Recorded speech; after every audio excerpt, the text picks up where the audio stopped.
Welcome back to the History Hot Tub. In previous episodes, we looked at some of the moral issues of World Wars I and II, and we asked whether the Cold War was preventable.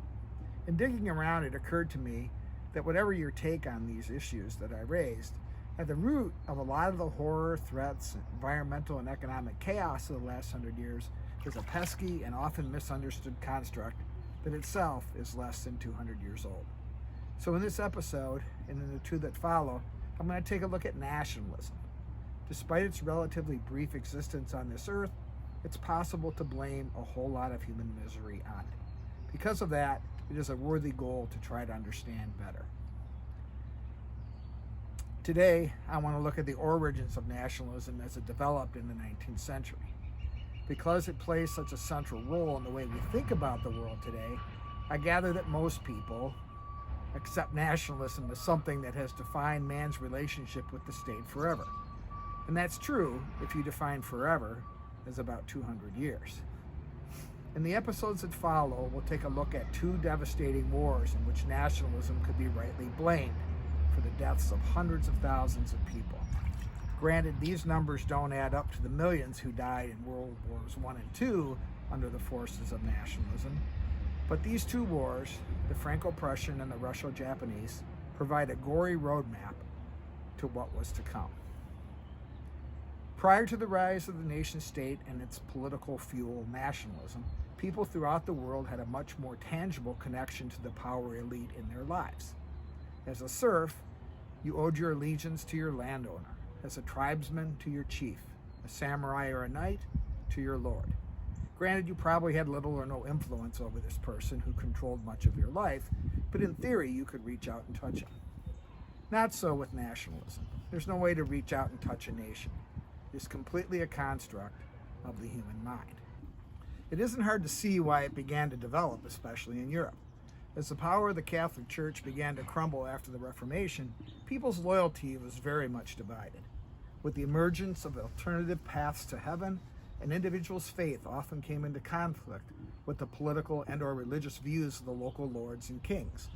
Wars were fought and millions died over how the question of political and religious authority should be settled. In the place of nearly 1,000 years of relative stability under the authority of Rome, the idea of a people being unified by some set of common traits emerged from the rubble of the 30 Years' War. For many local lords, they could no longer rely on the church to back their authority in exchange for the lord's support of the church. With competing religious options, lords could choose to stay loyal to Rome, or they could free themselves from the heavy financial burden of supporting Rome and attempt to adopt an alternative religious source of legitimacy. But the gig was up, and for many people across the socio-economic continuum, the idea of a divine sanction of political leadership started to leak, sometimes badly. Where then do leaders get their political legitimacy? If not from God or from Rome, from whom or from what? Enter nationalism. I find it pretty convenient in breaking this down to think of nationalism as either having origins from above or from below. When I say from above, that is, political leaders convincing people that they share something so vital with each other that it is natural for them to bind together, to pool resources, and maybe even to die fighting other people who believe the same thing about themselves. Conversely, nationalism from below is a more organic realization by people who share some common traits, be it religion, language, food, dress, etc. This realization leads them to believe they ought to govern themselves, that the strange people with the different language, dress, and who eat what are not the people who should be in charge. Now, both of these forms of nationalism can be strong motivations with both positive and tragic consequences. I think how you value those consequences pretty much depends on which side of the conflict you sit. If you are part of a group of people who develop a national consciousness built on language, religion, customs, etc., and you emerge with your own little country to call your own, there's a lot to celebrate about nationalism.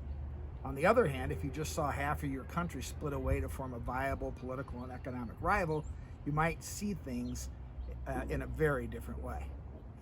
There are plenty of examples of both the top-down and bottom-up forms of nationalism to see how they differ.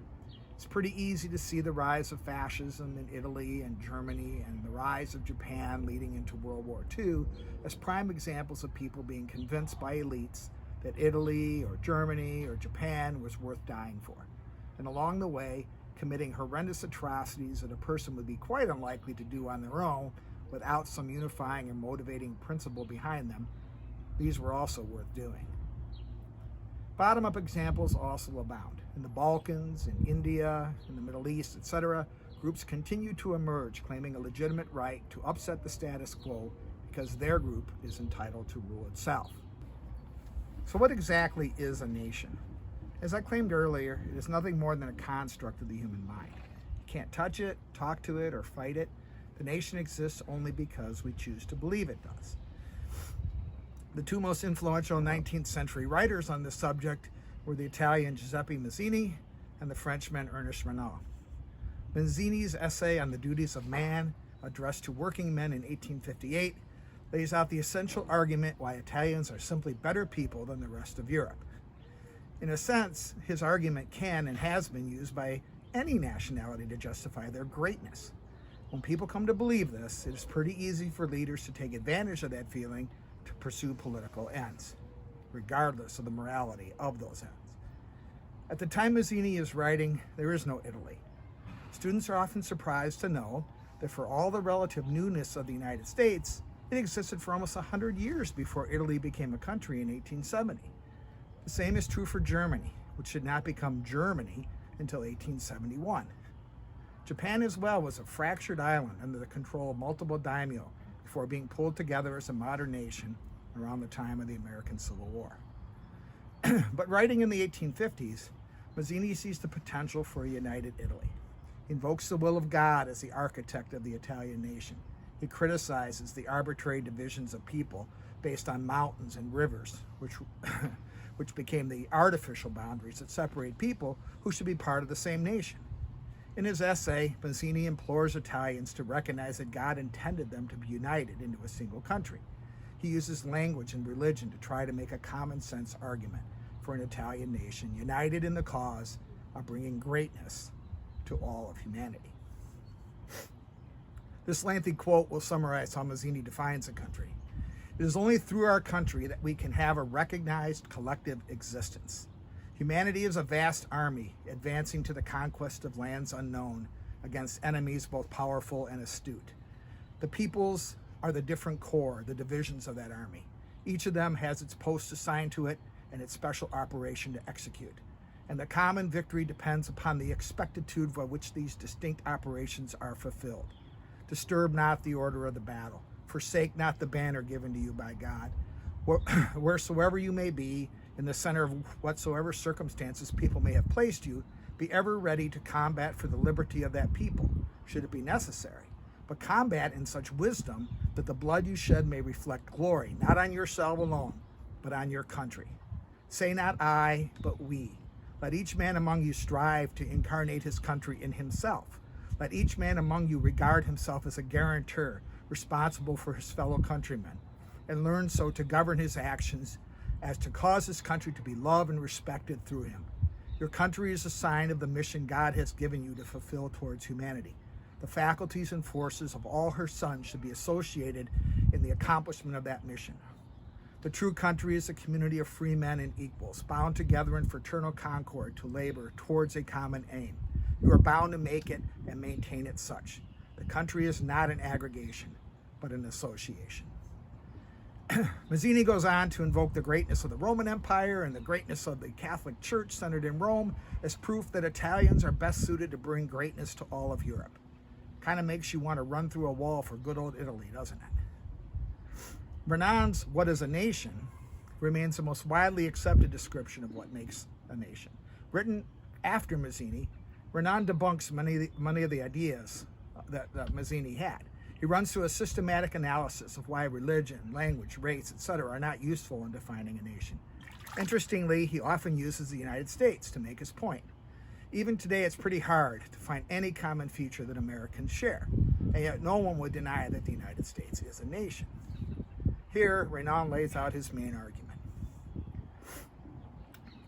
A nation is a soul, a spiritual principle. Two things which in truth are but one constitute this soul or spiritual principle. One lies in the past and one in the present. One is the possession in common of a rich legacy of memories.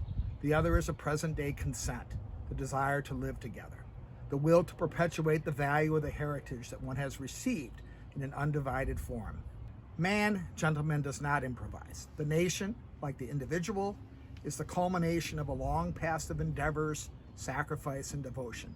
Of all cults, that of the ancestors is the most legitimate, for the ancestors have made us what we are, a heroic past, great men, glory, by which I understand to be genuine glory.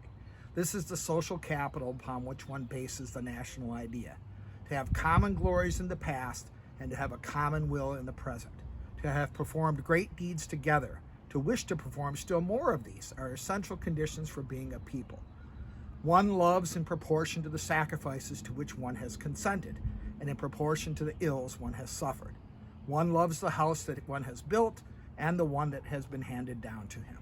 The Spartan song, "We are what you were, we will be what you are," is in its simplicity the abridged anthem of every nation.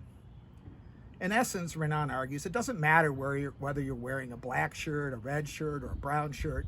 A nation is defined by its shared past and its shared vision of a common future. I started out claiming that nationalism was at the root of much of the misery of the 20th century.